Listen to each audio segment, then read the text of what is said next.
Selamat sore Pak Indra dan Bapak-Bapak, Ibu-Ibu sekalian peserta workshop ini Pak ya dari Property and Bank.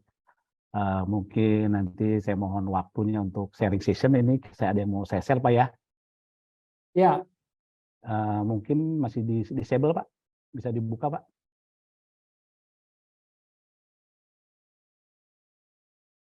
Min bisa ditayang di Pak Dance. Bisa dibuka atau enggak? Jadi intinya tadi sudah kita dengarkan kan dari Pak Alphonse, juga dari Pak Handaka ya, mengenai pengelolaan properti mall dan dari sisi retail juga ya kan. Ini sekarang dari sisi pengelolaan gedungnya harus seperti apa supaya apa yang disampaikan oleh Pak Handaka sama Pak Alphonse bisa disupport oleh tim property management ya kan Pak, seperti itu Pak, ya kan. Mungkin ini agak sedikit, nah, udah muncul Pak, bisa terlihat Pak? Oke, bisa terlihat Pak ya? bisa. Jadi yang saya bawakan adalah pengelolaan properti yang efisien dan mendapatkan profit. Jadi yang seperti kita ketahui tadi, bisnis mall ini emang bisnis yang dinamis ya kan, karena kita adalah mengelola pedagang. Jadi mengelola pedagang, bagaimana caranya supaya pedagang itu laku ya kan, laku ya. Laku itu jadi berbagai macam. Tadi ada konsep, ada jenis-jenis tenan, juga ada sebagai hiburan, sebagai meeting point dan lain-lain. Namun semua itu harus didukung oleh tim operasional yang baik seperti itu. Jadi tim operasional ini harus mempunyai tim yang profesional dan mengerti seperti ini. Jadi yang tujuan training ya, jadi pengelolaan gedung ini dengan hasil sharing session bisa mengetahui nanti bahwa Bapak dan Ibu-ibu mengenai pengelolaan gedung yang efektif dan efisien dari sisi aspek bisnis, operasional hingga tenancy. Itu bisnis proses dalam pengelolaan gedung yang merubah nanti mungkin yang sudah jalan dari yang baik menjadi lebih baik lagi seperti itu. Nah ini mungkin ada yang akan kita lihat kami. Mungkin seperti ini kan, mungkin kondisi yang sebelah kanan ini terawat, kondisi sebelah kiri kan kelihatan nih tidak terawat. Terus juga ini mungkin di lobby lift ya kan, seperti ini. Terus juga ini toilet ya kan, seperti ini. Security-nya juga kan akan beda kesan kita seperti ini kan. Nah, untuk memperoleh aset gedung yang baik, jadi yang tadi kita lihat itu apakah harus mahal, apakah harus buatan luar negeri tadi kan, apakah harus bermerek. Orang kita sekarang produk aja kan ada UMKM ya kan, jadi sebetulnya itu tidak harus selalu ya kan.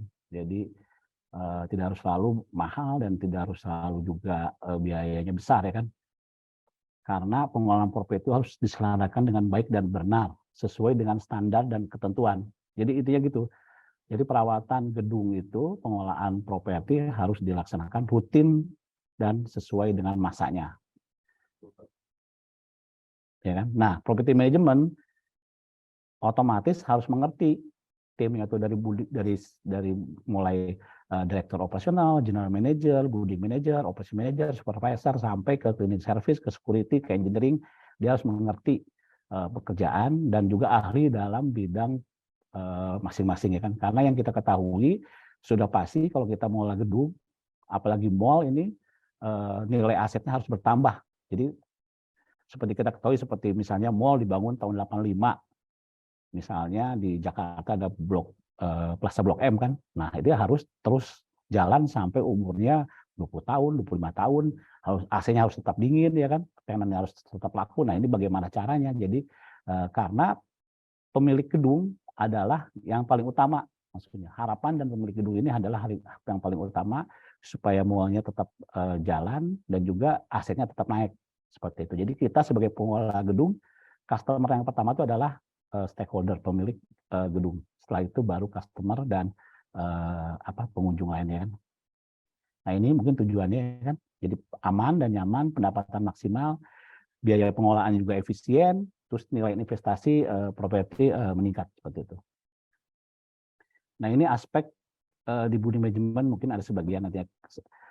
Nah ini sebetulnya di property management sangat banyak aspeknya ya kan.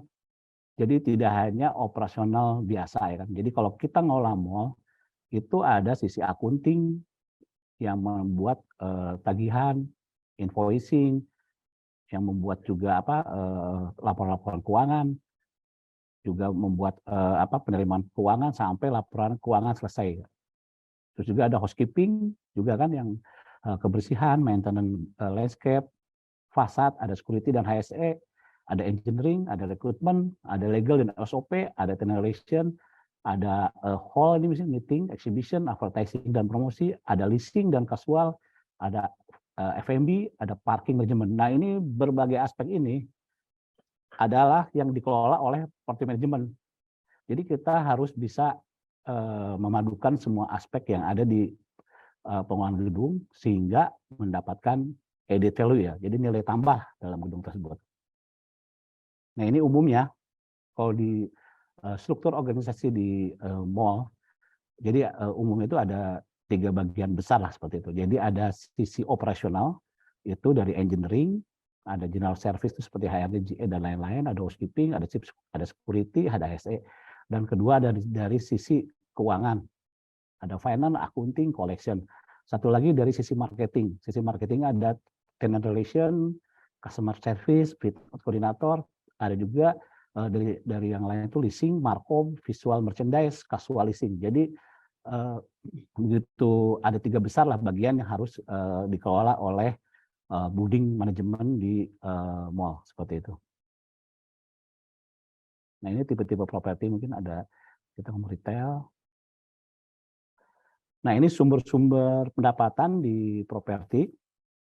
Ada 2 jenis properti yang di Indonesia umumnya itu ada lease property, ada strata title property.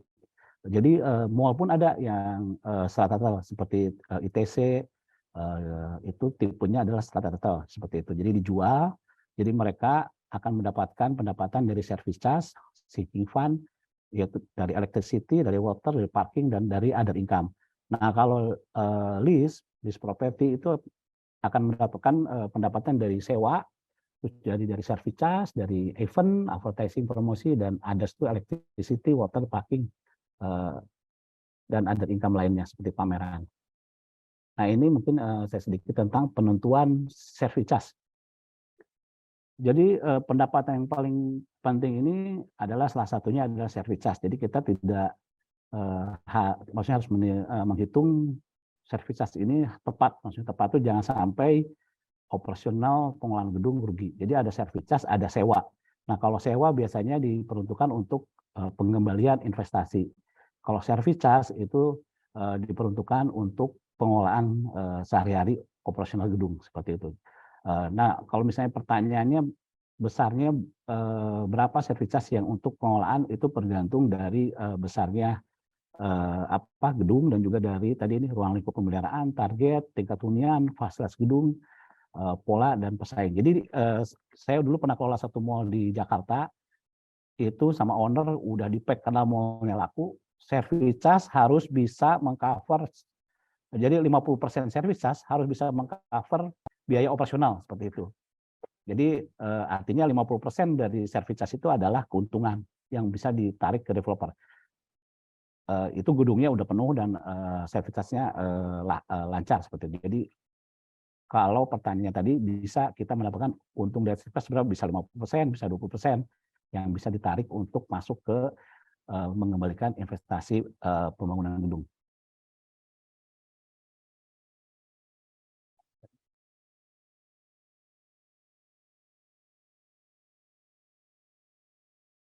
Nah ini, jadi komponen-komponen biaya yang ada di service charge itu adalah biaya kantor, itu ada gaji pegawai, biaya peralatan kantor, biaya perizinan, terus biaya umum, biaya utilitas, listrik, air, gas juga ya kan, untuk aman area. Jadi ada biaya untuk pengelola, ada biaya utilitas, dan juga ada biaya housekeeping, cleaning service, hygiene service, pest control, pembuangan sampah, taman, ada biaya security ya kan, gaji security, training, biaya engineering, biaya perawatan AC, lift, eskalator, biaya pembelian peralatan, Dan juga ada satu lagi kalau di mall itu ada biaya advertising dan promosi seperti misalnya pengadaan acara-acara event, juga merchandise untuk dekorasi gedung setiap ada event seperti itu.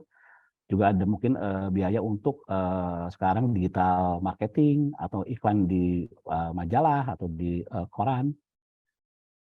Terus ada juga biaya asuransi gedung. Asuransi gedung ini ada property oris, ada earthquake, gempa bumi, ada juga masonry breakdown. Terus ada juga PBB, biaya audit, dan biaya konsultan lainnya seperti itu. Nah, ini salah satu cara untuk menghitung service charge. Jadi kita menghitung semua biaya-biaya tadi. Salah satu contohnya misalnya building management.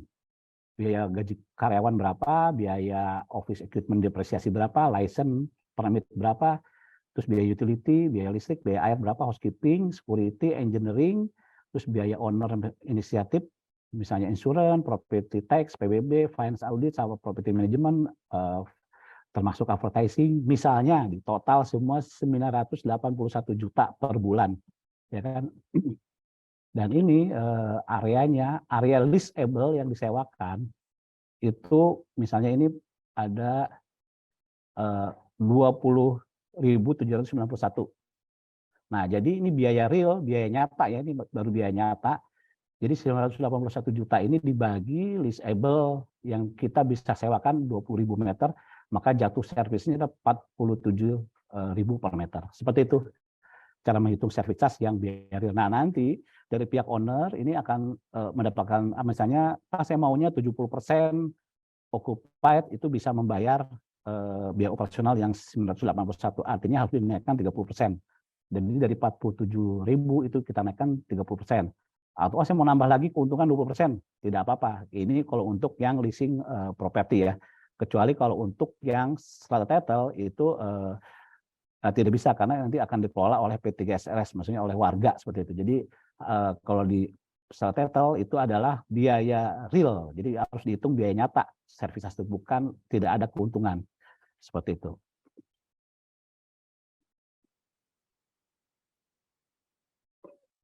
Nah, ini sekarang seperti kita lihat nih Pak. Jadi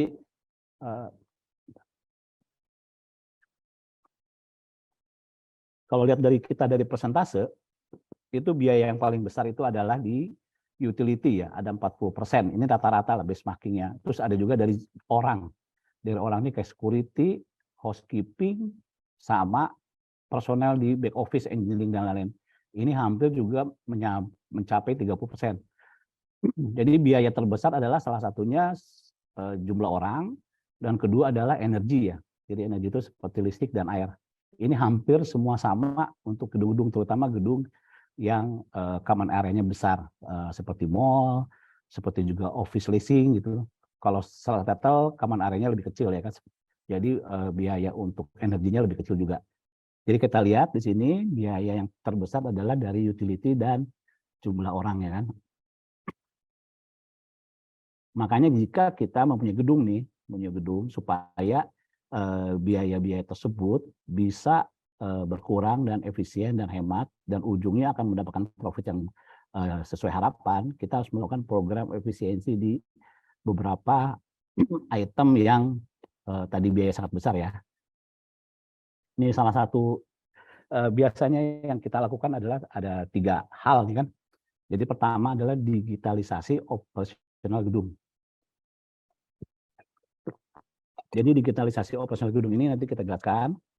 Terus kedua adalah pengendalian energi di gedung komersial.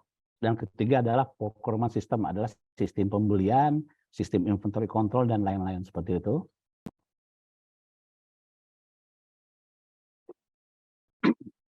Nah, ini evolusi ya. Jadi evolusi dari gedung building management dulu tahun mungkin 90 ini masih memakai property control. Jadi kayak HVAC itu ada kontrolnya, ada function control. Tahun 2000-an itu udah mulai ke otomatisasi. Jadi ini masih pakai panel manual, ini sudah memakai BAS kalau disebutnya, building automatic system tahun 2000-an. Jadi semua sudah dikontrol di dalam satu sistem BAS seperti itu untuk kontrol, untuk Nah, tahun 2010 ini masuk ke property performance. Salah satunya adalah green building, salah satunya. Jadi green building ini untuk membuat efisiensi di dalam gedung seperti pemakaian air, pemakaian energi ya kan. Ini 2010. Nah, ini sekarang masuk ke 2020, orang banyak nyebutnya itu 2.0 ya kan. Jadi smart building. Jadi masuknya itu ke smart property. Jadi sudah meningkat dari green building ke smart property tahun 2020. Jadi sekarang banyak gedung-gedung ini memakai sistem BAS yang digabung dengan ICT ya. Jadi dikontrol semua masuk ke salah satu sistem itu turnstile-nya, lift-nya, CCTV-nya semua, tagihan-tagihan ya kan.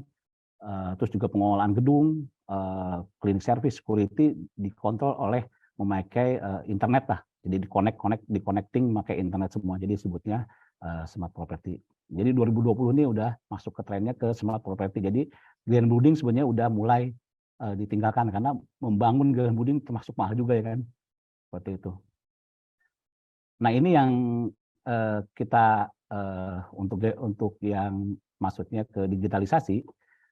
Jadi pemilik gedung ini bisa meningkatkan ikatan terhadap penyewa unit. Jadi dengan ada sistem digitalisasi, mereka akan bisa terhubung langsung oleh penyewa ya kan. Terus membuat ekosistem berjalan dengan pelanggan juga, mengerti tenan datanya, meningkatkan pendapatan lebih besar dari target seperti itu. Nah, untuk manajemen gedung bisa mengontrol lebih baik terhadap sekeliling itu namanya operasional terhadap karyawannya dan terhadap sistem operasional. Ikatan juga bisa dengan penghuni, dengan penyewa, mengerti tenan data dan memberikan data yang real dan live kepada pemilik properti. Nah, untuk penghuni gedung yaitu penyewa, mereka bisa akses langsung, meminta bantuan itu maksudnya komplain, terus bisa melakukan pembayaran juga bulanan dengan mudah, terus bisa berkomunikasi dengan manajemen gedung seperti itu tanpa datang ke kantor, maksudnya kan seperti kita ketahui ini misalnya ada komplain masuk ke kantor marah-marah itu kan si tenan ini, kenapa AC nggak dingin, marah-marah. Nah, marah-marah itu di kantor building management. Nah, nanti dengan sistem digital ini tidak perlu datang marah-marah ke kantor, mereka bisa langsung direct lewat aplikasi yang ada di handphone tenant. Jadi bisa mengurangi juga konsentrasi dan fokus dari manajemen gedung.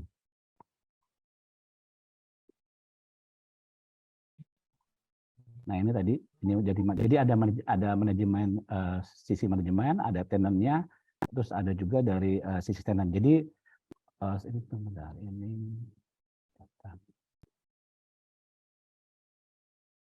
ya kan.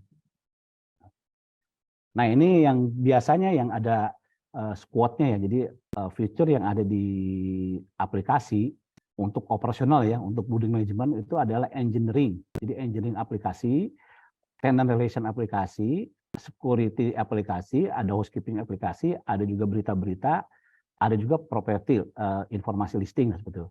Nah, ini engineering aplikasi. Jadi ini aplikasi ini ada di Android sama iOS dan berbasis juga web based. Jadi pihak pemilik gedung itu bisa melihat di dashboard. Misalnya bisa lihat di dashboard di misalnya general manager atau direktur bisa lihat di kantornya di dashboard ya kan, ada dashboardnya. Dan orang lapangan yang di lapangan itu bisa menggunakan handphone yang berbasis Android. Jadi dia ada aplikasi nanti download ya kan. Nah, ini salah satunya ada engineering. Jadi engineering ini berisi jadwal preventive maintenance dan corrective maintenance, ya kan.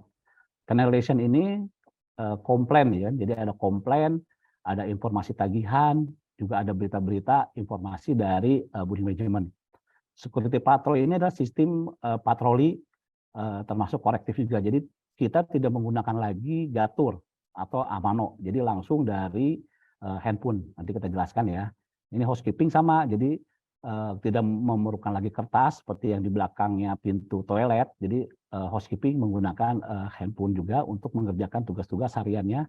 Juga berita-berita jika ada pengumuman-pengumuman, jadi tidak perlu lagi ditempel di mading atau di lift. Jadi bisa langsung direct di blasting kepada tenan atau bisa juga ke tenan yang dituju atau ke bagian security, jadi internal memo bisa ke bagian security, juga bagian housekeeping bisa direct lewat aplikasi ini ya. Nah ini sekarang masuk ke preventive maintenance. Jadi fitur aplikasi preventive maintenance ini mungkin, jadi intinya di dalam aplikasi ini semua schedule preventive maintenance yang mesin-mesin yang ada di dalam gedung itu masuk ke dalam sistem preventive maintenance yang ada di aplikasi. Misalnya, salah satu contohnya itu setiap hari Sabtu 1 minggu sekali harus memanaskan genset, ya kan? Nah nanti dibuat tuh schedule-nya setiap hari Sabtu seminggu sekali memanaskan genset. Dimasukin datanya, gensetnya nomor berapa, tipe gensetnya berapa, foto gensetnya berapa, nanti udah dimasukin lagi SOP-nya, manual book untuk cara memanaskan genset seperti itu. Termasuk timnya siapa, yang tanggal 1 misalnya jam 9 itu teknisi Budi misalnya. Kita masukin teknisi Budi, supervisornya siapa, kita masukin juga ya kan. Jadi pada saat tanggal 1 tersebut handphonenya si Budi ini dan handphone supervisor atau handphone siapapun yang kita tuju notif, misalnya ke BM-nya atau ke owner, mereka akan notifikasi bahwa hari ini tanggal 1 itu si Budi harus memanaskan genset nih, harus maintenance, preventive maintenance. Nah nanti si Budi bunyi itu handphonenya, titit gitu kan. Oh iya saya harus ke genset hari ini jam 9. Nah dia datang ke genset. Nanti di genset dipasang namanya QR code. Jadi QR code ini semacam barcode. Nanti dia scan sama handphone dia, artinya dia absen, udah absen nih, dia masuk ke dalam genset, ke ruang genset. Setelah di QR code-nya di absen, akan muncullah perintah-perintah kerjanya. Jadi akan muncul perintah-perintah kerjanya, misalnya cek air aki genset. Nah dia cek tuh air aki genset, di air aki, oke dia foto. Jadi nanti ada pertanyaan di situ, oke atau enggak, seperti itu. Terus juga misalnya cek radiatornya, cek ampere meter dan lain-lain, nanti ada fotonya, Nah foto-foto ini hasil pengecekan itu akan live masuk langsung ke sistem dan akan bisa dilihat secara langsung real time oleh building manager atasannya atau owner pun ya kan, maksudnya ownernya di luar negeri atau di luar kota bisa lihat tuh bahwa hari ini ada preventive maintenance genset yang dilakukan oleh Budi. Nah hasilnya juga ada foto-fotonya. Nah foto-foto ini tidak bisa diambil dari galeri. Jadi foto-foto ini harus langsung difoto dari live seperti itu. Nah, jika ditemukan masalah, misalnya ditemukan masalah ini, oh ternyata gensetnya nggak bisa nyala karena akinya lemah mungkin dilihat, oh ternyata air akinya kurang. Nah, nanti si engineering ini masuklah namanya ke corrective maintenance. Ada lagi dia buka tiket ke corrective maintenance bahwa air akinya kurang nih. Nah, air akinya kurang dia foto, harus memerlukan air aki. Nah dari air aki ini artinya kan harus ada pembelian barang nih, nanti masuk lagi ke sistem purchasing. Jadi masuk ke sistem purchasing. Jadi si purchasing tahu bahwa air aki kurang di aki nomor berapa, masalahnya seperti apa. Jadi ada corrective maintenance. Jadi setelah preventif jika ada masalah masuk ke corrective maintenance seperti itu. Jadi ini log sheet-nya ini. Nah nanti perintah-perintah kerjanya itu kita yang buat tuh standarnya. Jadi SOP-nya standar itu kita lihat dari manual book. Jadi cara maintenance genset, cara maintenance lift, dan cara maintenance STP, cara maintenance lain-lain. Jadi semua mesin bisa kita masukkan. Ini salah satu contohnya kita di Mandiri itu di gedung sentra Mandiri itu ada sekitar 200 AHU ya kan. Jadi 200 AHU itu dimasukin tuh semua. Ya kan? Datanya kapan harus di maintenance, teknisi siapa, perintah kerja siapa. Jadi kalau maintenance itu dilakukan oleh vendor, kita akan tahu vendor itu mengerjakan atau enggak tepat waktu, udah bersih atau belum. Kalau sekarang kan vendor-vendor itu kan memakai kertas-kertas tuh. Nanti di backdate nih, kerjain kapan, selesai kapan ya kan.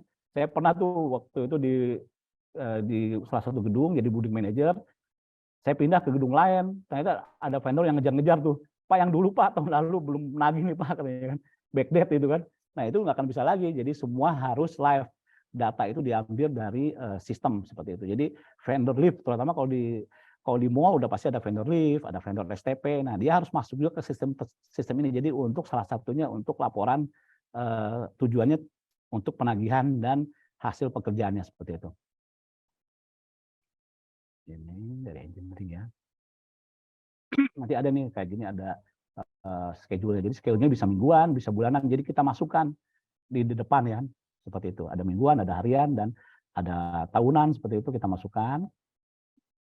Nah, sekarang ke aplikasi housekeeping. Jadi intinya sama. Jadi housekeeping ini ada preventive maintenance juga. Salah satu contohnya itu adalah yang di toilet. Seperti bapak-bapak, ibu-ibu lihat tuh di toilet kan suka ada tuh kertas di belakang tuh yang checklist. Nah, nanti kita tidak memerlukan lagi checklist tersebut. Jadi checklist ini kita pindahkan ke dalam aplikasi ini. Jadi aplikasi ini misalnya tadi housekeepingnya namanya Budi. Tanggal jam 7 dia harus ke lokasi toilet nomor 1 di lobi. Nah, dia nanti datang ke toilet lobi, nanti dia scan QR code-nya, nanti ada perintah-perintah kerjanya di situ. Harus membersihkan kloset, harus membersihkan urinoir, harus membersihkan lantai, harus membersihkan kaca. Udah dia selesai bersihkan, difoto, jadi semua akan terbaca live seperti itu. Nah, umumnya lagi dengan sistem aplikasi kita akan bisa mengontrol tim housekeeping dan tim engineering itu kerjanya jamnya itu bisa kita kontrol. Seperti misalnya sekarang housekeeping. Dia kalau tidak pakai aplikasi nih, housekeeping ini kerja 8 jam. 8 jam istirahat 1 jam. Artinya 7 jam dia harus bekerja kan. Biasanya itu pada saat briefing dikasih tahu tuh masuk profesornya, kamu kerjanya sekarang di lobby ya. Jam 7 sampai jam 3. Kerjain ini. Nah, nanti di situ anak housekeeping ini kan ngerjakan tuh jam 7 sampai jam 8. Jam 9 selesai, dia bingung tuh. Jam 9 mau kemana ya, udah selesai kan. Ujung-ujungnya dia ngumpul tuh kan, ngumpul di tengah darurat atau keluar kan. Atau mungkin dia yang udah bersih, dia terus aja dilap-lap terus kan, bisa kita lihat tuh kan. Nah, namun dengan aplikasi ini, kita bisa setting si anak ini jam 7 sampai 8, kamu di lobi ngerjain ini. Dia datang ke lobi, QR code. Oh, perintahnya ini. Jam 8, jam 9, kamu pindah ke lantai 1. Jam 9 ke jam 10, kamu pindah ke lift. Jadi satu orang tuh kita bisa kontrol pekerjaannya, tugasnya, dan nanti ujungnya adalah KPI. Jadi nanti tidak ada lagi dislike, undislike terhadap tim. Semua udah ada. Kalau sekarang kan mungkin kalau masih sistem manual, yang rajin ya kan, yang nggak rajin juga nggak tahu karena seperti misalnya housekeeping masuk ke toilet tadi belum dicek udah oke baik nggak ada foto kan ditulis di kertas seperti itu. Tapi kalau yang rajin ya dia kerjakan. Nah, nanti tidak bisa lagi tuh semua ada datanya dikerjakan tepat waktu atau dikerjakan terlambat atau tidak dikerjakan. Nanti itu kita bisa setting KPI-nya seperti itu. Nanti ada foto-fotonya nih misalnya pembersihan toilet tangga darurat ya kan. Ini hasilnya itu bisa kita lihat di dashboard owner ya kan. Jadi misalnya owner mau lihat hari ini housekeeping ngapain aja ya. Oh, ternyata ada 10 kegiatan nih housekeeping, bersihin basement, bersihin fasad. Pas saya mau lihat nih siapa yang ngerjain, ketahuan tuh. Jam berapa sampai jam berapa, mana foto-fotonya, nanti bisa dilihat langsung daerah perintahnya apa, udah kerjaan apa, nanti foto-fotonya ada dan bisa direct juga. Jadi pemilik gedung atau GM dimanapun itu bisa lihat hasil pekerjaannya anak-anak tim kita di lapangan. Nah, ini security, jadi security patroli. Kalau kita biasanya sekarang kita pakai Gatur namanya. Jadi Gatur itu alat absen ya. Jadi kita bisa kasih checkpoint di lantai 1, lantai 2, lantai 3. Jadi security ini akan jalan patroli ke lantai 1. Dan di lantai 1 dia absen pakai Gatur. Dia mungkin diperintahkan lihat sekeliling, ya udah dihafalin. Biasanya terus lantai kedua, lantai ketiga, nanti dia data Gatur itu absennya di print. Setelah itu dia harusnya nyatet. Nah, tapi kan dia tuh pas ke lantai 1 dia juga bingung mau ngecek apa, paling dia lihat seadanya. Nanti pas saat masuk ke posko, balik ke posko, paling nggak ditulis aman terkendali. Mungkin bapak-bapak sering lihat tuh laporan security kan aman aja kan nggak tahu nih. Nah, kalau pakai sistem aplikasi, jadi kita misalnya di lantai 1 itu kita pasang QR code ya. Jadi kalau tadi Gatur kita pakai kayak magnet, checkpoint, ini kita pakai QR code, pakai printan QR code. Nanti si security ini patroli ke situ, nanti di scan tuh bahwa dia sudah absen ke lantai 1. Pas saat di scan dia perintah muncul tuh langsung. Jadi perintah muncul misalnya cek tangga darurat pintunya tertutup, cek ada lampu yang mati atau tidak, dia cek tuh di foto. Oh, tidak ada yang mati lampu, cek hidran box ada nggak di dalamnya, dicek sama dia foto. Nah, jadi ada perintah-perintah kerja juga tuh. Jadi security pada saat ke lantai 1, ke checkpoint nomor 1, dia ada perintah-perintah kerjanya, melakukan apa saja dan langsung live dia kerjakan, ada hasil dan laporannya. Jadi tidak, kalau sekarang kan kembali dulu ke posko, dia catat atau dicatat di kertas kecil, nanti sampai posko dia lupa, terus juga mungkin apa yang dicek juga dia juga tidak tahu tuh apa yang mau dicek standarnya kan. Jadi kita bisa setting tuh di lantai 1 apa aja yang dicek oleh security, di lantai 2 apa yang dicek, di rooftop apa aja yang dicek, di gardener di halaman depan apa aja yang dicek. Kita bisa buat tuh perintah-perintah kerjanya di dalam sistem tersebut seperti itu. Jadi semua terkontrol ya oleh sistem ini. Nah ini satu lagi itu ada tenants ya. Jadi tenant ini bisa komplain. Jadi kalau mungkin kalau di Gojek tuh tenant itu sebagai yang sewa ya. Jadi ada dua sisi nih, ada dua aplikasi jadinya. Jadi tenant ini bisa komplain langsung. Jadi misalnya langsung, oh ini AC nggak dingin, dia langsung foto, tinggal tulis AC tidak dingin di unit nomor 7 toko Hammer gitu kan. Nah nanti langsung masuk tuh ke TR, ke tenant relation langsung distribusikan. Oh ini masalah engineering, didistribusikan ke engineering. Nanti engineering tuh di situ langsung membuat action response time. Jadi ada response time, kita setting berapa menit atau seperti apa. Nanti dia ada komunikasi chat juga dengan si tenant, Pak, saya mau lihat lokasi bisa tidak gitu kan. Nanti dia jawab salah satunya, oh ya boleh jam 12 ya udah. Terus nanti kalau si engineering ini setelah melakukan, nanti kita akan tahu tuh seperti kita membeli barang di Topet lah. Oh sekarang posisi lagi masih dikomplain. Sekarang posisi engineering sudah ke lokasi. Sekarang posisi sudah selesai, nanti di-approve oleh tenant kalau sudah selesai. Tapi kalau misalnya tenant ini sudah selesai tapi tenant nggak approve, kita bisa setting. Kalau tenant tidak approve dalam waktu 24 jam, itu dianggap selesai. Kalau tidak, tapi kalau misalnya belum selesai, tenant bisa komen lagi di situ, oh ini belum selesai nih, AC belum dingin. Nah, jadi ada approval juga dari sisi tenant, dan tenant pun tahu ada historinya. Jadi ada historinya dari aplikasi tersebut, masalah ini sudah sampai mana. Jadi ini bisa mengurangi juga komplain tenant yang begitu kencang. Jadi oh ternyata kadang-kala tenant tuh nggak tahu kalau engineering tuh udah mengerjakan. Kalau sekarang kan manual gitu tuh. Engineering udah ngerjain tapi tenant nggak tahu, udah keburu marah tiba-tiba telepon pemilik gedung kan. Kayak gitu. Seperti itu. Nah, ini tenants seperti itu, ada datanya. Itu tenant kan. Nah, ini dashboard-nya ya. Nanti dashboard ini bisa dilihat oleh BM, bisa dilihat oleh owner juga, bisa dalam dashboard ini berbasis web, bisa juga di handphone, bisa juga di luar pakai laptop yang ada akses internet, nanti dikasih user ID dan password, jadi bisa dilihat juga. Jadi misalnya ada korektif nih, ada berapa, yang udah selesai berapa, terus ada berdasarkan divisi, dia ada kan.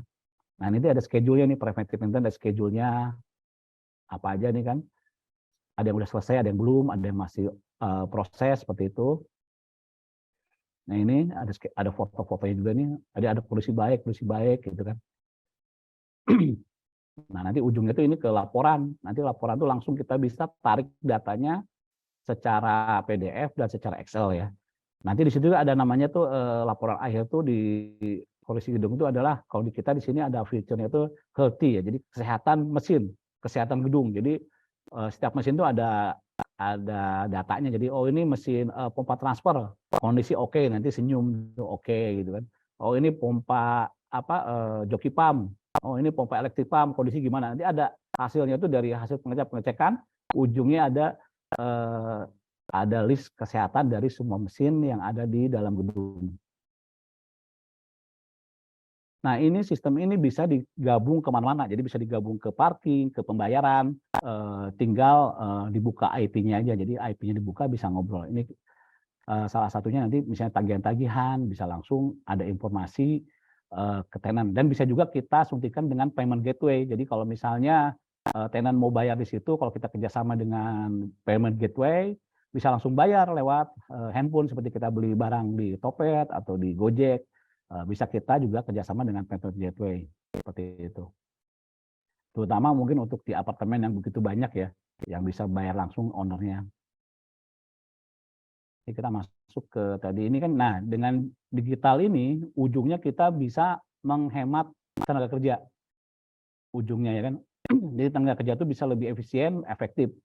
Hasil pengalaman kami ini mengelola gedung tuh, kita ada satu gedung besar, tadinya itu cleaning, security, engineering, back office itu jumlahnya 300 orang. Dengan pakai sistem ini bisa turun sampai 180-an. Jadi bisa berkurang 30% tuh dengan sistem ini kan. Seperti itu. Ada lagi mall 4 lantai itu dari 52 orang turun cuma ke 28. Itu back office ya, back office-nya. Jadi ada engineering di luar cleaning dan security. Jadi bisa menghemat sekitar 30% dengan menggunakan sistem. Bahkan kalau bapak-bapak, ibu-ibu lihat di luar negeri kan mungkin satu building manager bisa pegang 5 gedung nih, misalnya kayak tadi ada dari Pak Anugrah di LRT ya, saya lihat tuh kan punya gedung 5 pakai sistem ini, BM-nya satu aja Pak, tinggal kontrol aja kan, tahu nih, tinggal nanti di lapangan chief engineering, chief housekeeping, jadi bisa dengan sistem zona ya kan. Kalau gedung-gedung, maksudnya developer yang mempunyai gedung banyak di Jakarta, misalnya ada 13 gedung, kita bisa pakai sistem zona, pakai sistem seperti ini. Nanti di kantor ada namanya command center. Jadi command center ini bisa mengontrol semua kondisi gedung yang ada di lapangan.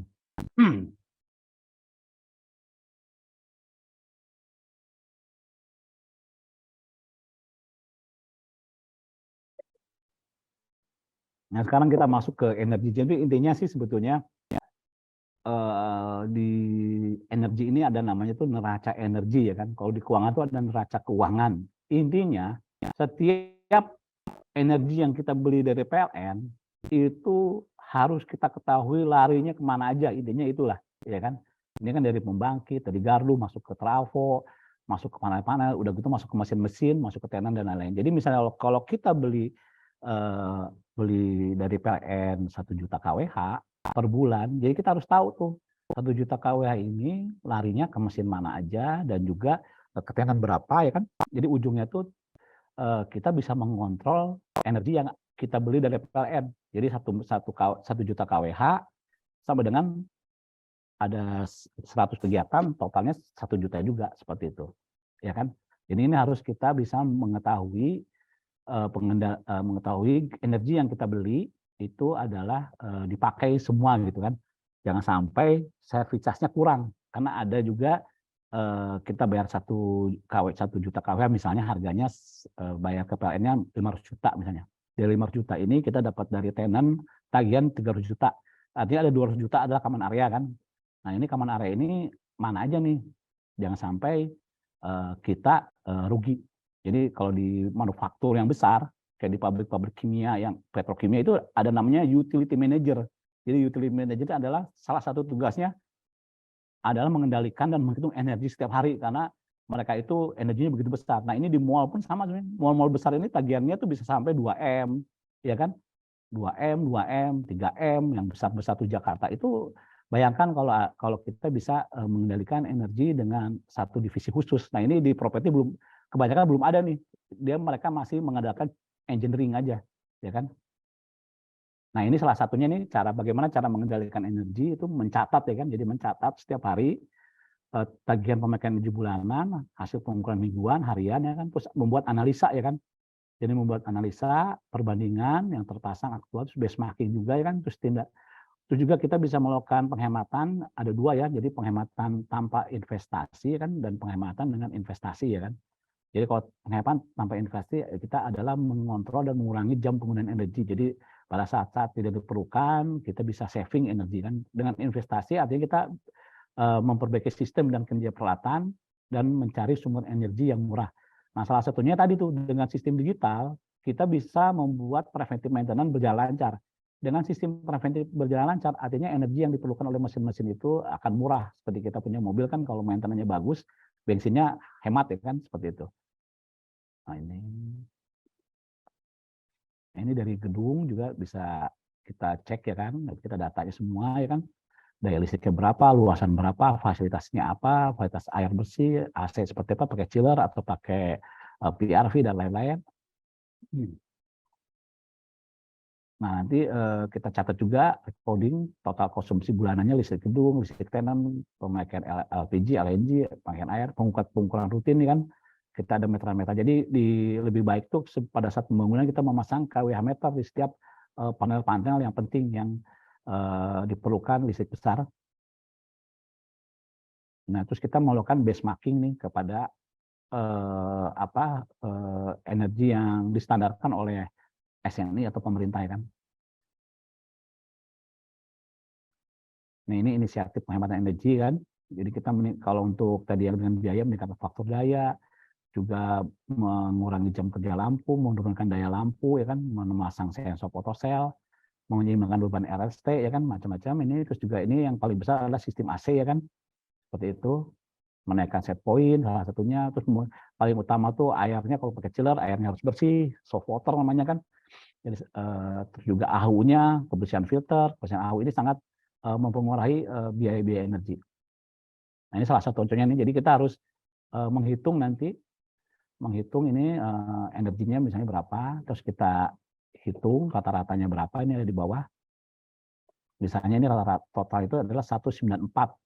Nah, ini berdasarkan SNI ini 194 ini energi efisien 145. Jadi gedung kita ini masih 194 nih. Jadi 145 masih boros lah gitu kan. Nah, bagaimana caranya nanti tim kita bisa menurunkan dari 194 mendekati ke 145 ya kan, dengan luasan misalnya totalnya ini 8.700 contohnya kan. Seperti itu. Jadi kita harus ada orang yang menganalisa energi ya kan. Rata-rata di gedung sekarang belum ada nih, cuma dicatat-catat tapi nggak pernah dianalisa nih. Kalau di pabrik yang saya tahu, di pabrik petrokimia itu ada namanya utility manager ya kan. Dia ada tugas khususnya menghemat, mencatat bagaimana caranya mengembangkan sistem supaya energi ini bisa turun. Nah, yang satu lagi yang bisa kita kerjakan penghematan adalah procurement ya. Jadi procurement system ini sangat, walaupun di product management mungkin akan berbeda dengan manufaktur yang begitu banyak barang yang dibeli. Jadi pengadaan barang jasa ini sangat penting. Itu harus ada tadi, jadi kalau ada sistem digital, kita akan tahu nih mesin ini rusak atau enggak, itu ada dari. Jadi kalau di sistem itu enggak rusak, pihak engineering atau pihak apapun tidak bisa mengajukan ke pihak pembelian barang, ke purchasing, karena dia harus datanya masuk secara otomatis ke purchasing. Mana kamu mau beli air aki, kok nggak pernah dicek akinya juga, preventifnya mana? Jadi ada nyambung tuh dari sistem digital masuk ke software keuangan. Jadi kalau tidak ada di laporan di digital itu tidak bisa dibelikan. Ini salah satunya itu bisa mengurangi. Jadi kadang-kala ini terutama di gedung-gedung lama itu seringkali juga mungkin ada sedikit nakal lah ya kan. Mungkin ini harus overhaul padahal enggak, seperti itulah. Atau mungkin ini rusak padahal masih bisa diperbaiki. Nah, ini kalau pakai sistem digital itu akan diketahui oleh pihak purchasing. Jadi pihak purchasing ini ada berita acara kerusakan yang ada di digital, terus ada berita acara kerusakan, terus majukan nih stok barang ya. Jadi menunjukkan barang kalau ada stoknya di gudang itu kita bisa pakai di gudang, kalau nggak ada kita melakukan pembelian barang atau jasa kan. Jadi minimal kita ada 3 vendor ya kan, juga ada penawaran, terus ada berita acara negosiasi, bayarnya payment term-nya kapan, terus juga bayarnya juga datangnya kapan, spesifikasi seperti apa ya kan, seperti itu. Jadi ini sangat mengurangi biaya-biaya untuk inventory ya kan. Nah, salah satunya itu juga bisa kita membuat database supplier, terus database harga, terus juga untuk pembelian yang sering kita bisa membuat sistem stok minimum. Jadi stok minimum itu barang-barang yang kita suka pakai sering, fast moving, kita bisa stok minimum. Jadi bisa lebih hemat dan juga bisa kita menaruh di barang itu stoknya di supplier seperti itu, Pak. Mungkin sih cukup nih Pak Indra, Bapak-bapak, Ibu-ibu nih, ya kan? Jadi untuk pengelolaan gedung efisien itu ada 3 tadi Pak. Seperti itu Pak. Mungkin kalau ada pertanyaan untuk sharing Pak. Terima kasih Pak Indra. Terima kasih Pak Dance, paparannya luar biasa mengenai properti manajemen ya. Oke, mungkin kita langsung ke sesi tanya jawab aja mungkin ya, kalau ada teman-teman yang sudah bertanya. Nah, kelihatannya udah ada ini 2 pertanyaan. Pertanyaan saya mungkin nanti setelah teman-teman saya bacain ya. Ini pertama dari Pak Ikhwan lagi, Pak Dance.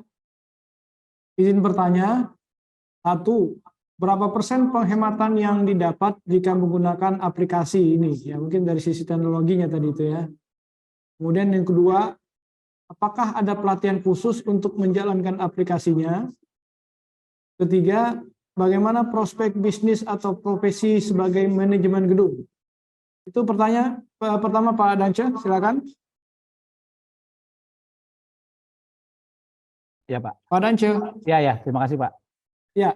Jadi tadi yang seperti bisa kita sampaikan ini pengalaman nih Pak ya. Jadi pengalaman kita benchmarking itu dengan sistem digital, kita bisa menghemat biaya operasional sampai 30% Pak. Sampai 30%. 30%. Ya, sampai ya.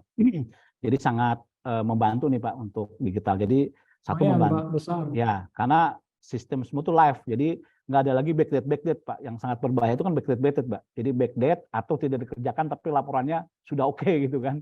Kalau sistem digital ini nggak bisa Pak, akan ketahuan kalau dikerjakan terlambat atau juga tidak dikerjakan seperti itu. Nah tadi kalau aplikasi training ini sebenarnya sangat mudah Pak. Jadi untuk live itu hanya memerlukan waktu 2 minggu. Jadi nanti kita training itu setiap bagian. Jadi kita tuh nanti semua yang masukin datanya. Jadi kita ada sistemnya, maksudnya ada SOP-nya Pak. Jadi kalau misalnya dari pihak gedung itu kan sebetulnya SOP itu hampir sama semua Pak. Cara maintenance pompa itu hampir sama semua sebetulnya Pak. Cuman kebiasaan aja tuh, kebiasaan di gedung A beda sedikit, kebiasaan di gedung B beda sedikit, atau penamanya beda. Jadi kalau misalnya di sana belum ada SOP, kita bisa langsung masukkan SOP kita tinggal melisting equipment. Jadi equipment ini kita listing, terus kita buat schedule maintenance mingguan, harian, bulanan. Nah nanti data itu kita minta dari developer atau dari engineering, kita buat formatnya Pak. Kita ada formatnya. Jadi tinggal isi aja, formatnya ada, nanti kita tinggal import Pak. Cepat jadi Pak. Jadi dalam waktu 2 minggu, nah setelah diimport datanya udah ada, kita trial training kepada setiap bagian, ya kan? Setiap bagian kita training sekitar 2 minggu, kita bisa live seperti itu, Pak. Ya paling maksimal 1 bulan lah, kalau misalnya peralatannya begitu banyak ya, dan karyawannya begitu banyak, jadi 1 bulan itu bisa langsung live. Sebenarnya sangat mudah, jadi aplikasi ini emang dibuat tuh seperti kita pakai Gojek aja Pak, mudah kan di situ. Jadi emang agak susahnya itu membuat yang manual nih, yang di atas kertas, masuk ke handphone Pak, yang begitu kecil gitu kan Pak. Ya kan, SOP-nya juga ringkas, juga pertanyaannya juga ringkas, terus apa yang dikerjakan juga simple. Jadi kadang-kala kan kalau tim tuh kan dikasih aplikasi, nanti dibilang nama-nama kerjaan aja sih, nama-nama kerjaan gitu kan. Kan ini tools ya kan, tools sebenarnya alat.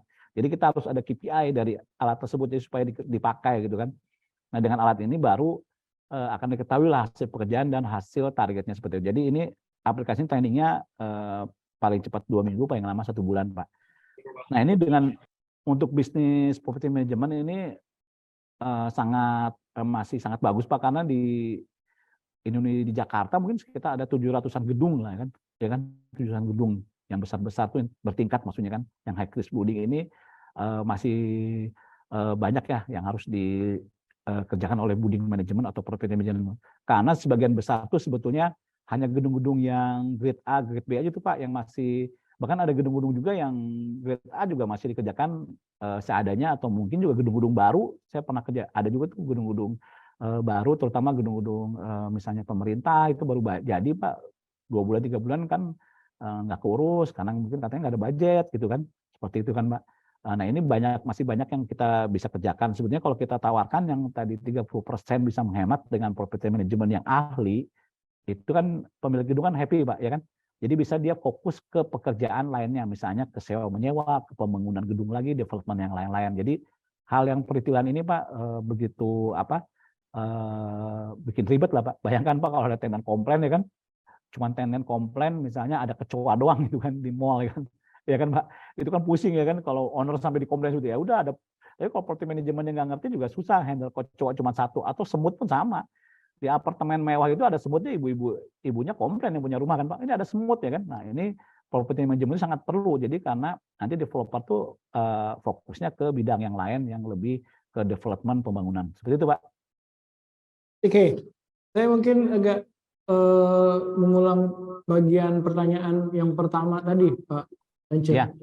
Itu ada kelas properti tersendiri nggak untuk bisa pakai aplikasi ini? Jadi mungkin mall kelas apa gitu? Ya, ini hampir semua properti bisa pakai Pak. Bisa pakai ya? Ya, karena ini pakai handphone yang berbasis Android yang mungkin harga 1 jutaan udah bisa ya kan, seperti itu. Jadi nggak perlu biaya mahal Pak. Ya. Nah, masih nyambung ini kita bisa cuman pakai jasa aplikasinya aja terlepas, atau ini satu paket dengan pengelolaan gedungnya? Bisa hanya aplikasi aja. Kita udah disewa juga sama beberapa gedung tuh oleh aplikasinya aja, Pak. Sama Oh, yang bisa ya. maintenance, ya, sama maintenance ATM ada, Pak. Jadi ada salah satu perusahaan cleaning service untuk maintenance ATM di atas 100 unit ATM, Pak, pakai sistem aplikasi ini, jadi ketahuan, Pak, ya kan. Kalau sekarang kan di foto pakai WA, Pak. Namanya WA group ya kan, foto pakai WA group dikirim, mau kerjaan ATM ini udah selesai. Kalau WA itu kan turun, Pak. Kalau ada WA baru turun kan. Terus nggak bisa ditarik data untuk laporan, ya kan, Pak. Satu, nggak bisa ditarik data pakai laporan. Terus juga akan turun, terus juga perintah kerjanya ya cuma simpel. Pokoknya kamu udah kerja, foto udah, ya kan, kayak gitu kan. Kalau ini kan ada perintah-perintah kerjanya. Jadi kalau sekarang kebanyakan masih pakai WA group, Pak, ya kan. Nah, kalau pakai sistem aplikasi ini nggak perlu lagi WA group, semua ada di sistem aplikasi, seperti itu, Pak. Oke, Pak Danci, ada dua lagi. Itu tadi untuk pest control, penggunaan alat ini, apakah sampai ke mendeteksi misalnya banyak tikus atau apa gitu, atau cuman sekedar informasi data aja? Itu satu. Kemudian yang energi, itu kalau nggak salah kan juga akan diperlakukan pajak karbonnya. Ya. Apakah itu juga bisa dideteksi dari aplikasi ini?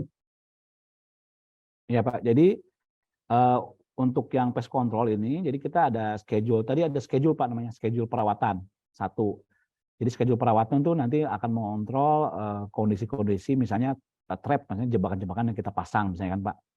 Kedua, ada namanya inspeksi, Pak. Jadi inspeksi ini masuknya ke korektif.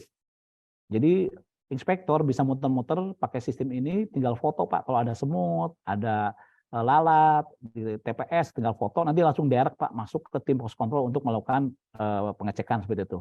Jadi ada dua, Pak. Jadi ada satu inspeksi, satu lagi ada preventive maintenance yang sesuai schedule. Nah, yang lain ini mengenai sistem ini tuh bisa dikonek juga sih, Pak, ke mungkin ke sekarang kan, Pak, ada solar, Pak, ya, untuk yang tenaga matahari itu, Kak, untuk mengurangi CO. Nah, ini karena ini nanti tuh mereka tuh ada namanya, saya juga ada nih yang di Menara Mandiri Medan tuh ada softwarenya, tinggal disambungkan IP-nya aja, Pak. Jadi di situ ada data produksi setiap hari berapa, ya kan, seperti itu. Jadi ada data ada produksi KWH yang di luar dari PLN, seperti itu, Pak. Jadi bisa kita tahu tuh pengurangan dari PLN, seperti itu, Pak, yang memakai fosil lah istilahnya. Kalau sekarang kan pakai fosil, kan, yang terbarukan, seperti itu, Pak. Jadi terdeteksi ya? Iya, IP-nya aja, Pak. Iya, IP-nya aja sih, Pak. IP address. Nanti ada sensornya juga, ada sensor karbon. Nanti di sini tuh di digital ini hanya membaca aja, Pak. Membaca berapa sih ininya, Pak, emisinya dan lain-lain. Nanti ada satu lagi alat untuk sensor karbon, seperti itu, Pak. Jadi alat ini ada nih harus dikalibrasi. Nah, dengan alat ini nanti data ini bisa masuk ke aplikasi tersebut. Kan seperti sekarang ini ada beberapa aplikasi itu, Pak, kita bisa tahu tuh emisi di Jakarta berapa gitu kan, Pak. Ya kan? Nah, kita kan bisa tahu juga tuh di dalam gedung nanti ada sensornya, nanti masuk ke aplikasi ini. Jadi tenant bisa lihat, terus juga owner bisa lihat, dan tim juga bisa lihat. Dan bagusnya aplikasi ini bisa juga bisa dinamain, Pak. Jadi nggak perlu pakai nama kita lah yang pembuatnya. Jadi misalnya gedung A mau pakai aplikasi gedung A, nanti kita masukin ke itu, Pak, ke ke Play Store, Pak. Jadi Play Store ini punya aplikasi sendiri itu, Pak, walaupun bukan buat. Jadi white label lah namanya, Pak, ya kan? Seperti itu. Jadi nggak perlu buat, karena buat pun perlu waktu lama, Pak. Jadi perlu waktu lama, dan mungkin juga banyak yang nggak jadi, yang saya tahu, Pak. Ya kan? Seperti itu, Pak. Oke, baik, Pak Dance. Kita masuk ke pertanyaan lagi dari peserta. Ini dari Pak Anugrah Hadiansah. Kalau nggak salah nih tadi Pak Anugrah ini dari LRT City ya. Mohon izin bertanya, satu, perihal backbone atau fiber optik sebuah gedung, apakah lebih menguntungkan sistem investasi dengan kontrak eksklusif dengan vendor tertentu, misalnya Telkom, atau lebih menguntungkan jika owner kerjakan sendiri sehingga semua ASP bisa masuk ke gedung tanpa pembatasan. Wah, udah ke teknis ini Pak Dance.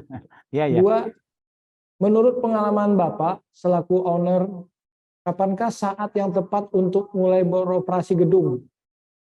Apakah ada minimal persentase okupansi hunian atau unit yang sudah serah terima, sehingga gedung tersebut dapat memenuhi kebutuhannya sendiri atau bahkan sudah dapat profit? Ya. Ini udah jadi ini sendiri nih Pak, proposal sendiri nih. Jadi Ketiga, tadi mohon dapat kiranya diberikan tips-tips apa saja yang diperlukan untuk serah terima ke PPRS definitif dari PPRS tentukan developer agar berjalan dengan baik dan lancar. ya, Itu ya. Pak Dance, pertanyaannya hanya 3, tapi padat ini. Ya, iya. Ya, silakan Pak Dance. Jadi tadi pertanyaan mengenai fiber optik nih Pak. Jadi apakah dikasih ke orang lain, vendor lah, orang luar, provider, atau dibuat sendiri? Kalau pengalaman kami itu, jadi kita ada namanya sistem itu integrator jadi Pak. Jadi kita tuh integrator, kita pilih salah satu perusahaan sebagai integrator Pak. Sebagai integrator. Jadi dia tuh kita kontrak misalnya 5 tahun atau 10 tahun. Dia memasang investasi dengan biaya dia. Biaya dia tuh artinya dia masang kabel fiber optik, pasang juga panel dan lain-lain. Nah, setelah itu karena dia integrator, dia tuh bekerja sama dengan banyak provider, Pak. Jadi Ya, nggak eksklusif tuh. Jadi dia bisa kerjasama dengan misalnya dengan IndiHome, misalnya dengan Pusmedia lah gitu, Pak. Ya kan dan lain-lain lah. Dengan sistem sewa fiber optiknya ke mereka. Nah, nanti si integrator ini akan jual lah ke tenan-tenan, akan jual ke tenan penyewa, ya kan, angka tertentu yang sudah disetujui oleh developer. Nah, hasilnya dari penjualan itu dibagi hasil oleh developer, Pak. Seperti itu. Jadi seperti tadi Pak Anuga sampaikan, memang lebih baik jangan eksklusif, tapi sistemnya integrator, Pak. Seperti itu. Jadi itu integrator itu artinya dia mengatur semua yang provider kontennya itu bisa sewa siapa aja dengan sistem bagi hasil atau sistem fixed income kepada developer gitu Pak. Jadi nggak ada eksklusif nih Pak, integrator lah ya kan. Nah developer untungnya juga dia tidak perlu mengeluarkan biaya investasi. Cuman emang mungkin dia minta jangka panjang Pak perjanjiannya. Rata-rata mungkin di atas 5 tahun, 5-10 tahun karena dia tuh harus memasang fiber optik dan lain-lain itu biayanya cukup mahal lah, misalnya miliaran-miliaran lah kan, ya kan satu gedung itu. Jadi tapi dia harus balik modal 5 tahun atau 10 tahun seperti itu. Nah tadi kedua tuh opening ya, opening. Nah pertanyaannya ini kalau untuk mall ya kalau orang tuh biaya operasional tuh minimal nih okupansi 65%. Itu biaya operasional baru bisa di-cover oleh service charge lah minimal ya. Tapi zaman sekarang kecuali kalau developer besar ya yang udah langganan buka mall, kalau developer yang besar tapi belum pernah buka mall itu akan kesulitan tuh Pak opening mallnya Pak. Ya kan, jadi opening mall tuh zaman sekarang tuh nggak ada nih yang mallnya buka 60%, 70%, 80%, banyaknya mungkin 20% gitu kan, 30 kan. Ini tapi untuk yang belum pengalaman ya. Tapi kalau untuk developer yang udah kelasnya pengalaman, ya saya sebut aja misalnya Pak Won, Sumarekon, ya kan Pak, ya kan. Terus juga Agung Podomoro, Agung Sedayu itu pengalaman dari tahun 80, 90. Jadi buka mall itu begitu simpel. Jadi saya pernah ke Kokas juga dulu buka mall udah 80% udah buka ya kan karena memang berpengalaman dan sangat kenal dengan tenan-tenan tersebut. Jadi tenan-tenan ini akan sulit nih Pak. Kayak kalau kita ngajak mereka open tuh seperti ayam sama telur Pak. Oh saya buka kalau udah rame ya kan gitu kan. Tapi kata si developer ya kapan ramenya kamu nggak buka-buka. Nah tapi ada strateginya juga Pak. Jadi ada strateginya opening itu ada strateginya tuh. Jadi strateginya sih dari mulai perjanjian, dari mulai LOI itu harus ada tuh Pak di situ Pak. Kapan start operasional, kapan tanggal awal sewa, kapan serah terima ya kan. Jadi bagusnya kita tuh sama tenant untuk mall tuh kita ke tenant tuh terbuka. Kamu kan sewa di kita. Kalau kamu sewa di kita, ini kan gedung kita harus laku dong. Kalau gedung harus laku, bukanya harus bareng gitu kan. Kalau nggak buka bareng, gimana mau laku gedungnya? Karena kita kerjasama nih. beda sama office atau beda sama apartemen kan Pak, ya kan? Kalau mall itu kan kita harus terbuka sama tenan, kita kumpulin tenan. Ya udah kita nentuin buka 1 Desember ya. Kamu bisa buka kan 1 Desember, kamu bisa buka, kamu bisa buka.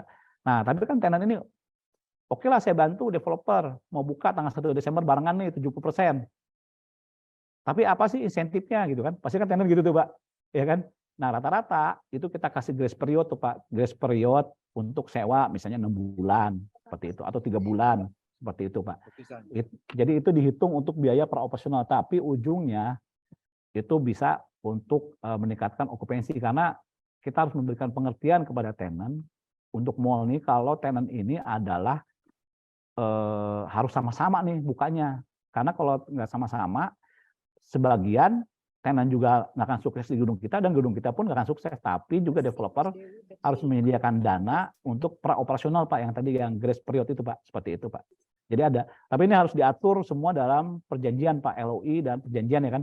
Jadi panjang sih Pak ini Pak. Terus mungkin harus ngomong satu-satu, harus tenan gede ngomong satu-satu lagi sampai mendapatkan hasil bahwa tenan ini akan bersamaan lah bukanya. Habis ini meeting apa? Itu yang soal operator hotel jam 4. Oh.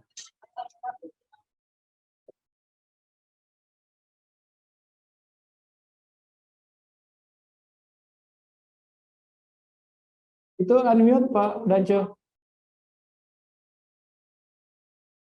Suaranya. Oke. Ya, jadi tips untuk buka tuh harus 65% Pak, baru bisa menutup biaya operasional. Tadi tipsnya banyak sih Pak. Yang penting kita harus memberikan pengertian kepada tenan bahwa ini pedagang itu harus sama-sama memajukan gedung ini. Nah, kenapa developer yang berpengalaman lama itu sangat dekat sama tenan, jadi mereka pasti sukses Pak pembukaannya Pak, ya kan? Pasti akan sukses pembukanya karena mereka udah dekat, jadi udah saling pengertian. Ya udahlah, karena dia udah buka mall 1, mall 2, mall 3, tenannya semua ikut Pak, barengan terus seperti itu. Jadi mereka udah punya ikatan juga untuk memajukan gedung ini sama-sama gitu Pak.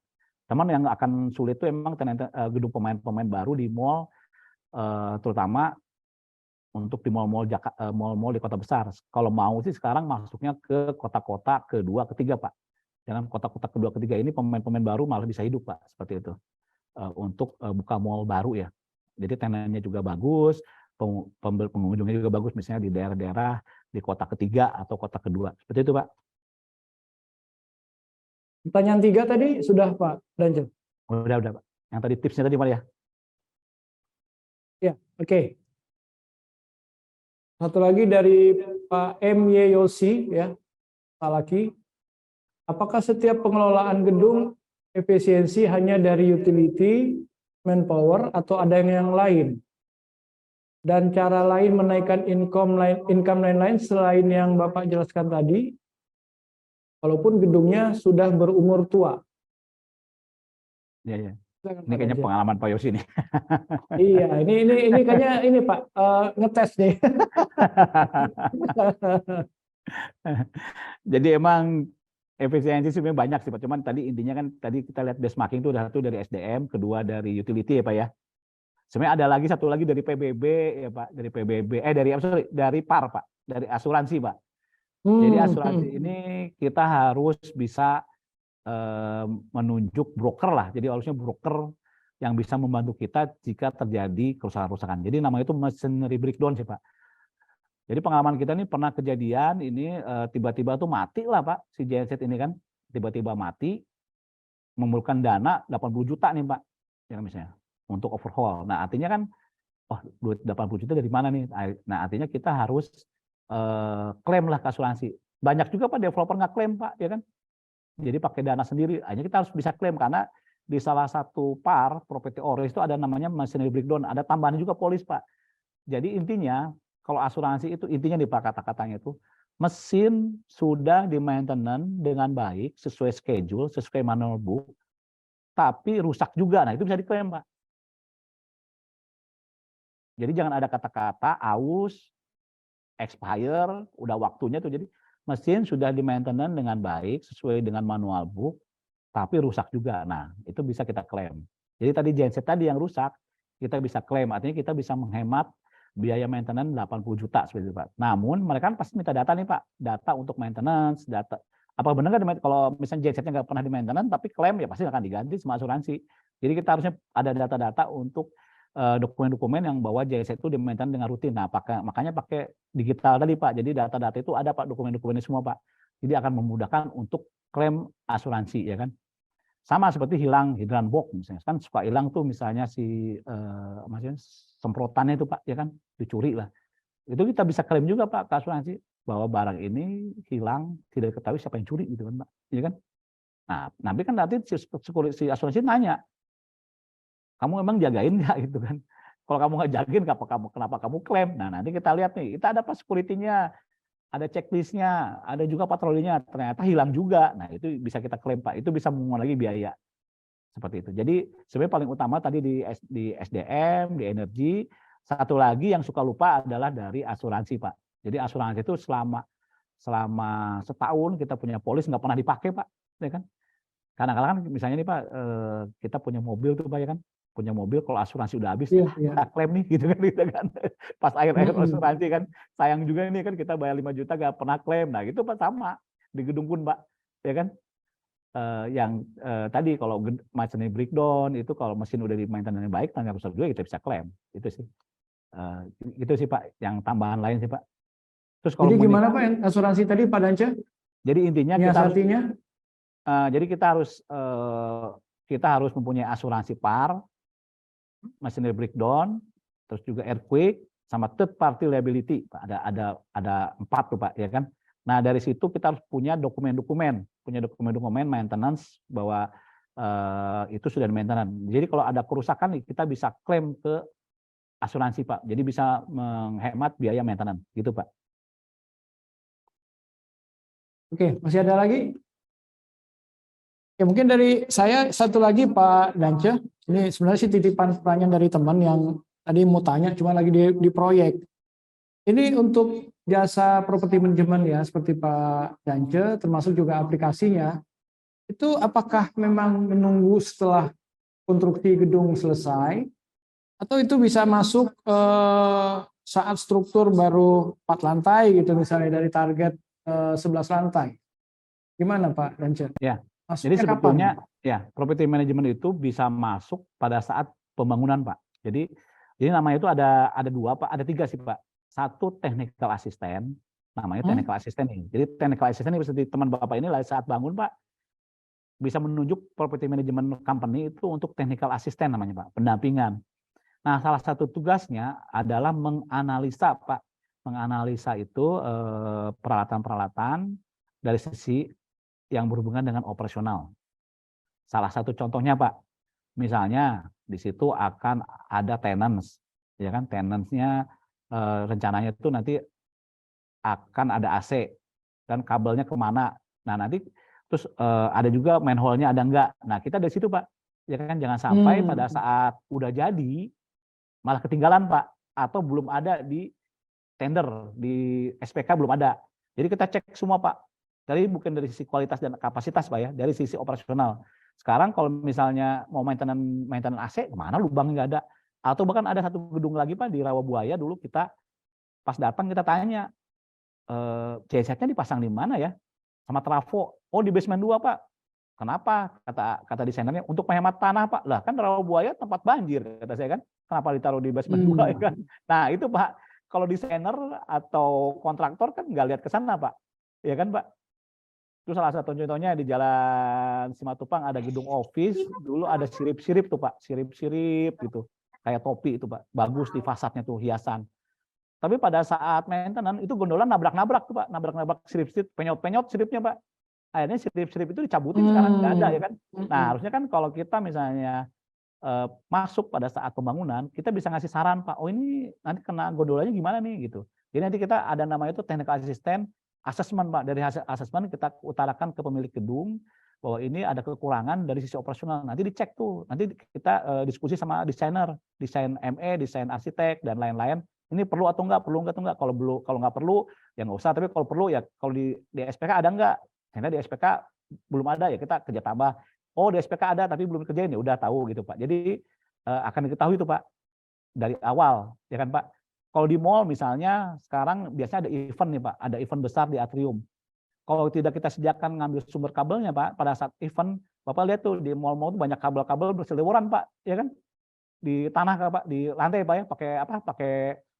Pakai lakban tuh Pak. Pakai lakban, pakai apa Ya. kan? Tapi kan kalau dari awal Pak, oh di sini akan ada event, ini atrium untuk event-event. Oh ngambil kabelnya di sini. Jadi si kabelnya bisa ditanam Pak di dalam lantai. Nanti ada steker yang floornya gitu Pak, ya kan? Jadi nggak perlu kabel itu berseliweran. Kalau Bapak lihat itu banyak di mall-mall yang nggak, yang bukan yang bagus, itu banyak kabel itu berseliweran gitu kan Pak, ya kan? Terutama pada saat ada event, ada booth, ya kan, seperti itu. Jadi ini sangat penting sekali Pak. Terus area parking juga, parking kan bisa tuh. Terus penempatan CCTV, jangan sampai pada saat jadi CCTV ditempatkan nggak perlu gitu Pak. Mau nyorot apa ini gitu kan, ya kan Pak. Nah ini diperlukan Pak. Jadi namanya technical assistant itu bisa saat pembangunan. Jadi mendampingi, jadi nggak perlu naruh orang tuh Pak, jadi rutin lah datang, ya kan, rutin datang atau sesuai keperluan setelah asesmen. Terus mengawal pengembangan proyek. Nah setelah itu masuk ke setting up Pak. Masuk ke setting up itu umumnya 6 bulan atau 3 bulan sebelum operasional Pak. Jadi kita setting up itu mengerjakan semua, melakukan pengecekan bersama dengan proyek, equipment, tescom, defect list, membuat SOP, membuat rekrutmen, itu 3 bulan atau 6 bulan sebelum operasional, seperti itu Pak. Nah setelah itu baru operasional. Jadi ada 3 tuh Pak. Jadi bisa nih Pak, pada saat pembangunan itu bisa kita mendampingi owner. Jadi di situ ada desainer, ada MK, ada Menkon. Jadi kita mendampingi owner untuk dari sisi operasional, seperti itu Pak. Jadi ada technical assistant, ada setting Iya, up, ada oke. Jadi operasional. nggak bisa apa ada kejadian pembongkaran ulang terjadi Ya, dua betul kali Pak. gitu Pak Ya, Dance seperti ya. itu Pak. Ya.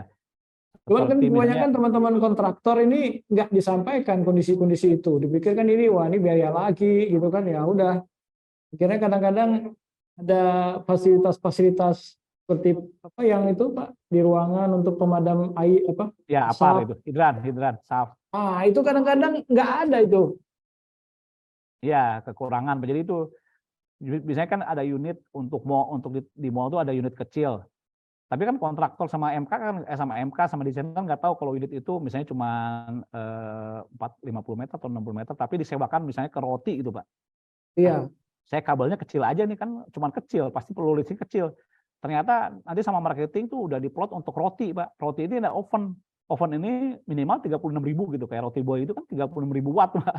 Coba kalau nggak disiapkan dari awal, bongkar lagi tuh Pak kabelnya kan Pak. Kayak gitu Iya. Pak. Kayak gitu. Nah ini kita akan cek Pak, ini tenannya untuk apa? Untuk roti. Oh roti ini perlu oven. Ovennya biasanya kalau kayak roti boy dan lain-lain itu di atas 30.000 Pak. Ya kan? Kabelnya harus besarnya seperti ini, kayak gitu. Jadi gitu Pak. Untuk KSI itu kan, nah ini yang mungkin kalau MK sama desainer kan nggak tahu Pak, dia sesuai kapasitas dan sesuai dengan kualitas aja Pak. Dia nggak tahu peruntukannya dan cara bersihinnya. Mungkin terserah lah mungkin begitu kalau cara bersihinnya. Ya kan Pak. Ada juga orang mau masuk STP, engineering aja nggak bisa masuk, cuman setengah badan gitu kan Pak. Ya kan. Ini engineering teknisi mau masuk gimana, orang jongkok-jongkok, udah gitu setengah badan, maintenance-nya jadi nggak maksimal Pak, kayak gitu. Jadi bukan kesalahan desainer, memang desainer juga nggak tahu itu nanti untuk apa dan cara bersihnya gimana. Yang penting dia sesuai dengan kapasitas dan kualitas, kayak gitu aja kan. Adanya untuk bisa menjadi sebuah perusahaan atau profesional properti manajemen itu backgroundnya dari mana aja nih?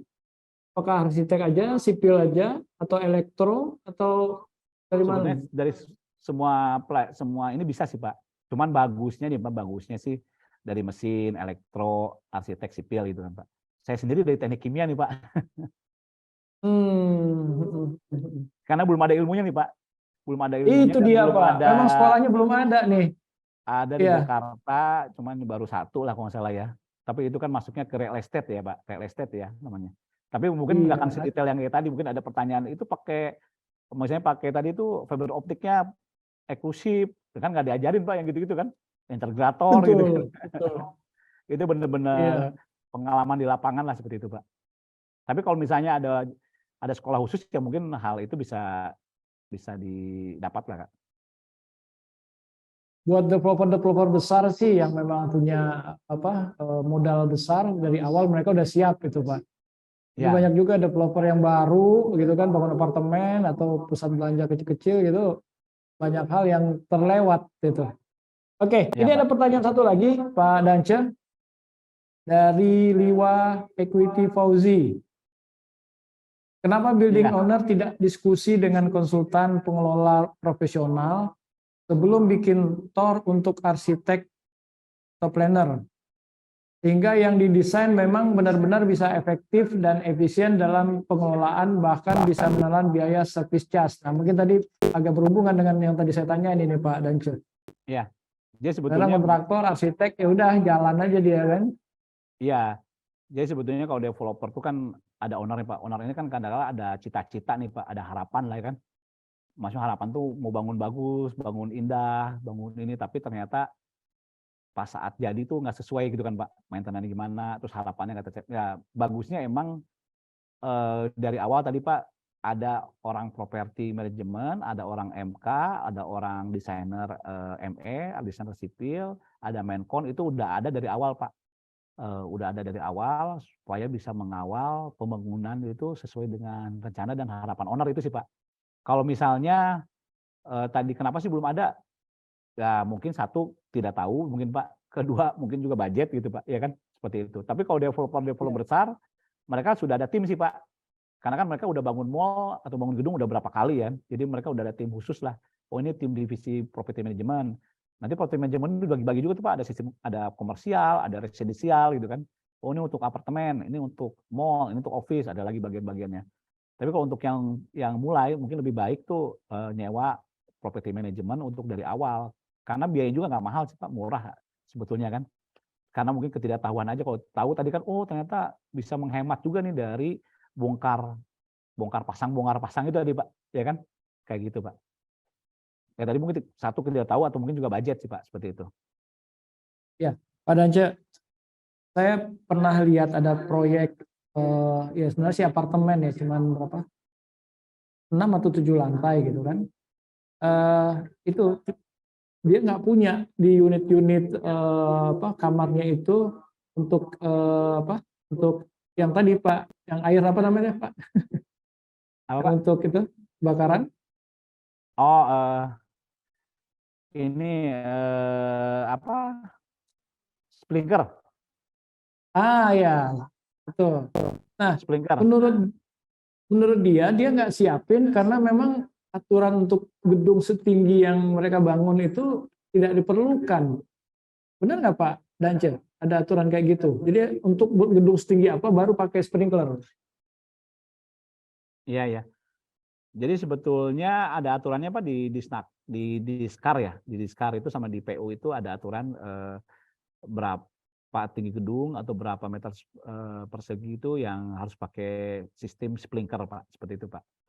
Jadi memang ada aturannya Pak, berapa lantai itu harus Ya, ya. wajib pakai sistem sprinkler yang terintegrated lah maksudnya. Kalau misalnya ternyata enggak, sih biasanya sih mereka cuma pakai APAR aja Pak, alat pemadam ringan kayak gitu Pak. Ada aturannya Pak. Tapi kalau Jadi memang kalau untuk di bawah 6 lantai itu nggak perlu gitu ya. ya mungkin saya nggak hafal aturannya, cuma memang ada aturannya batas maksimal tinggi gedung sama luasan sih Pak. Ya, karena saya pikir karena dia udah pakai lift gitu kan harusnya sih tetap harus persiapkan untuk Ya, pemadam kalau kebakaran ya. untuk safety ya lebih baik pakai juga sih Pak. Kalau untuk safety ya, walaupun kan ada mall juga cuma 2 lantai tapi lebar itu juga dia pakai kan Pak kayak gitu. Itu nanti kan akan Nah, di-approve di satu AMDAL lagi Pak. Pak ya, Pak Anca Akan di, dari ya ya. Iwa Equity 5Z, apakah organisasi BOMA, Building Owner Management Association, sudah ada chapternya di Indonesia atau Jakarta? Nanti mungkin bisa jelasin. Ya BOMA ini salah satu asosiasi yang mengikut ke Amerika sih Pak, ada Pak, di Indonesia udah ada. Jadi mereka juga rutin mengadakan training Pak. Nanti bisa cek juga di Google itu sekretariatnya, atau bisa nanti tanya ke Pak Indan, nanti saya kasih tahu sekretariatnya di mana gitu Pak, BOMA itu. Jadi kalau di Amerika itu ada BOMA tuh Building Manager dan Owner Association gitu Pak. Jadi mereka tuh semua udah jelas Pak aturan-aturan. Jadi aturan-aturan, cara maintenance, cara service charge. Jadi nggak ada lagi perdebatan antara penghuni atau penyewa dengan pengelola dengan building management. Nah di Indonesia juga udah ada sih Pak, BOMA Indonesia namanya Pak, seperti itu Pak. Profesi property manager itu sudah ada license sertifikasinya nggak Pak Dance? Kalau dari BNSP udah ada Pak, BNSP. Cuma namanya saya Sudah ada lupa. ya? Iya, cuman bukan building manager sih Pak namanya. Nanti saya cek Pak. Kalau nggak salah ahli perawatan bangunan gedung gitu. Oke. Ini udah ada Cuman, standar iya. kerja ya. Tapi kan kalau misalnya mall manager itu nggak ada Pak, kalau GM gitu, Mall gitu kan, karena dia berhubungan dengan bisnis dan pengelolaan gedung ya Pak. Mungkin untuk yang teknikal bandanya kayak BM building manager, tapi yang ngurusin teknikal tuh ada sertifikatnya di BNSP, cuman nggak spesifik juga sih, nggak spesifik untuk gedung gitu Pak. Jadi dia ahli perawatan bangunan gedung gitu, pemeliharaan dan perawatan biasanya. Sudah diwajibkan belum Pak? Kalau untuk pengelolaan gedung harus ada sertifikat gitu, belum? Waktu itu sih ada wacana, teman belum diwajibkan sih Pak. Ada wacana sih. Yang udah diwajibkan tuh sekarang fire manager Pak. Jadi setiap gedung tuh harus ada satu orang fire manager di Jakarta ya. Itu udah diwajibkan. Oke Pak Danja, kayaknya seru juga nih. Kalau Pak. diterusin bisa sampai ini karena udah di ujung waktu kita juga di akhir sesi yang ketiga nih Pak Dance. Mungkin kalau boleh Pak Dance silakan disampaikan sedikit closing statement ya tentang materi yang terakhir ini. Tapi sebelumnya nih ada pertanyaan satu lagi dari Bu Riwa nih ya. Sebelum kita tutup Pak Dance. Ya, silakan Pak. Bangunan di atas 4 lantai harus pakai lift dan dilengkapi hidran dan sprinkler. Oh, ini yang terkoneksi dengan bus. Kalau 4 lantai tidak perlu. Oke, makasih. Ya, Pak Liwa atau Bu Liwa ini mempertegas tadi yang saya tanyain ke Pak Dance. Jadi regulasinya memang ada. Tapi untuk 5 lantai ke bawah nih kalau gitu. 4 lantai ke bawah ya. Ya. Oke. Ya, makasih.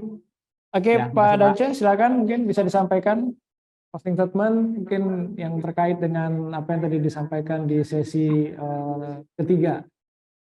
Dance. Ya, jadi mungkin kita sebagai developer atau pengelola gedung itu harus menggunakan sistem dan building manager dan tim yang berpengalaman dan profesional karena berhubungan dengan safety Pak. Jadi safety yang ada di dalamnya. Jadi harus menggunakan tim yang profesional. Itu aja Pak. Terima kasih Pak. Oke, makasih banyak Pak Dance. Ya, sama-sama Pak. Ya. Sama Premium Property Management. Ya. Sarinah masih dikelola Pak? Ya, masih Pak. Ya, saya dengar kemarin ada beberapa gedung lagi yang juga dikelola oleh Property Management ya. Ya, kita premium ya. Mandiri juga Pak, Mandiri, Jam Sostek tuh banyak sih Pak. Oke. Termasuk di mana, di Jogja atau di Solo saya dengar? Ya, di Jogja juga kita jadi konsultan asetnya Pemprov juga sih Pak. Salah satu aset Pemprov di Yogyakarta. Oke. Ya. Ya, terima kasih Pak. Oke, baik Pak Dance. Pak. Ya. Terima kasih.